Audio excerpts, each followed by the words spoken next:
This morning, I had a homesteading heartbreak.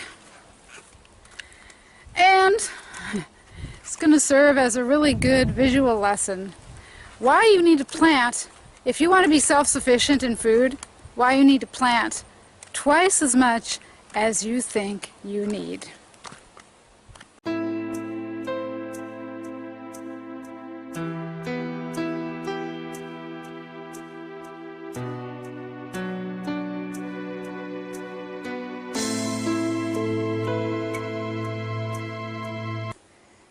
So yesterday we had some torrential rainfall, and more than that, it only ended up being 9/10 of an inch, which is only, it was, over a span of a few hours, but worse than the rain. I mean, we had some pounding rain, but we also had some very strong wind. And what you just saw was what I found this morning when I came to, I was checking on the grapes, and I noticed something amiss with the blueberries. I'm trying to pick up the bird netting. See this branch? It's not supposed to be down here. But let me explain that I was here yesterday morning, and I picked all the ripe blueberries there were. I picked about a cup of ripe blueberries. They're not quite ready yet. And everything looked fine. This branch was up like it was supposed to. These all branches weren't totally stripped of berries and leaves. And obviously there weren't entire clusters of green berries on the ground.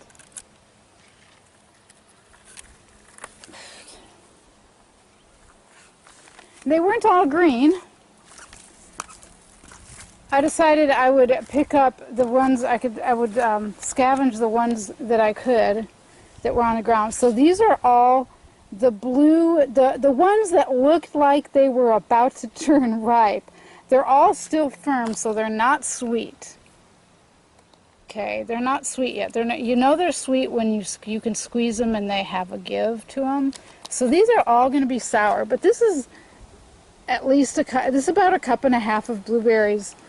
I didn't pick up the purple ones because those are really sour. They wouldn't be ripe at all. They're not even close to being ripe. But so I've already picked up the ones that, I can put them in a smoothie with bananas and they'll be okay. Here I'm on the other side. Look, this got caught in the bird netting. Another reason I don't like bird netting. I'd rather use beetle netting, but there you are. Yeah. Entire clusters of green berries. And blue, green mixed with blue. Like here's an example of when it's just too purple. It's, no. I'm afraid eating a berry that's, too many berries like that would make you sick to your stomach. Not ripe enough. Let's see, get over here. This is more green berries.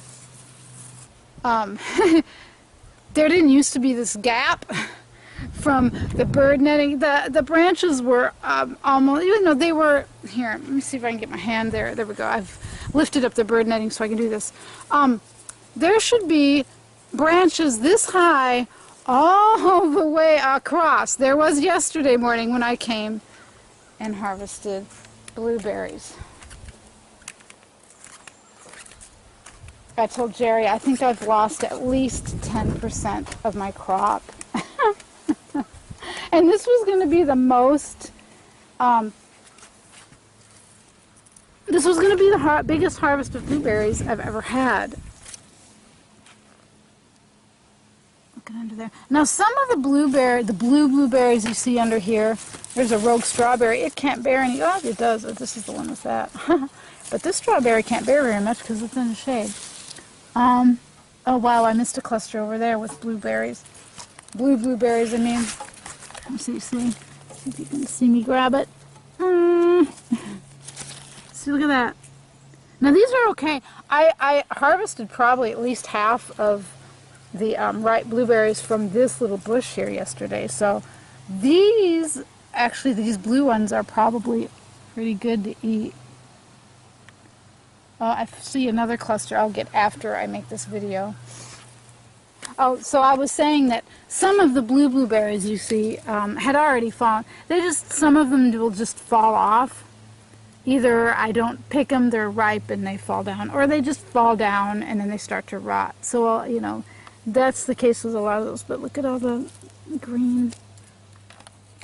A bunch of them from this bush came off. How did my vegetables do? Looks like they're fine. I told Jerry, I said, maybe the stems of the blueberries maybe are just weak. I don't know. But yeah, all my vegetables pretty much look like they withstood the torrential rain and the strong winds. Like I said, resilient plants, but blueberries apparently aren't as resilient as we want. So, ladies and gentlemen, yes, I'm frustrated this morning. I'm more than a little sad. This is a homestead heartbreaking moment, but it's also a lesson. You know, like I said at the beginning of the video, nature happens. You can't control what nature does. And so if you want to make sure you have enough of a particular crop, you need to plant 50 to 100% more.